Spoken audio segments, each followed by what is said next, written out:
Los Angeles കാട്ടുതീയിൽ ഇരകളായവർക്ക് അനുശോചനവും പ്രാർത്ഥനയും അറിയിച്ച് Francis പാപ്പ. പാപ്പായുടെ പേരിൽ വത്തിക്കാൻ സ്റ്റേറ്റ് സെക്രട്ടറി കർദിനാൾ Pietro Parolin Los Angeles archbishop അഭിവാൻഷായ ഹോസെ ഗോമേസിന് അയച്ച ടെലിഗ്രാം സന്ദേശത്തിലൂടെയാണ് പാപ്പ തൻ്റെ ദുഃഖം രേഖപ്പെടുത്തിയത്. ഇനിയും വ്യാപിച്ചുകൊണ്ടിരിക്കുന്ന കാട്ടുതീയിൽ മരിച്ചവരുടെ എണ്ണം 24 ഉയർന്നതായി മെഡിക്കൽ എക്സാമിനർ വെളിപ്പെടുത്തി. ഈ ദുരിതത്തിൽപ്പെട്ട സമൂഹങ്ങൾക്കും ആളുകൾക്കും തൻ്റെ ആത്മീയ സാന്നിധ്യം ഉറപ്പു നൽകിയതിനൊപ്പം സംഭവത്തിൽ ജീവൻ നഷ്ടപ്പെട്ടവരുടെ ആത്മാക്കളെ സർവശക്തനായ ദൈവത്തിൻ്റെ കരുണയ്ക്ക് സമർപ്പിക്കുന്നുവെന്നും പാപ്പ എഴുതി. നിരവധി ജീവനുകൾ പൊലിഞ്ഞ ദാരുണമായ ഈ സംഭവത്തിൽ ആശ്വാസവും സഹായവും എത്തിക്കുന്ന ഏവർക്കും, പ്രത്യേകിച്ച് സന്നദ്ധ സേവന പ്രവർത്തകർക്ക് പരിശുദ്ധ പിതാവ് തൻ്റെ ആശീർവാദവും നൽകി.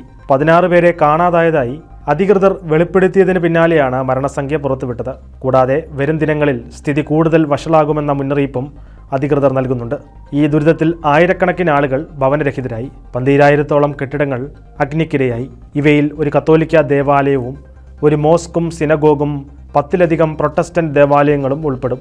145 ചതുരശ്ര കിലോമീറ്ററോളം പ്രദേശത്ത് വ്യാപിച്ച ഈ അഗ്നിബാധയിൽ $135 ബില്യൺ നഷ്ടമുണ്ടായതായാണ് കണക്കുകൾ വ്യക്തമാക്കുന്നത്.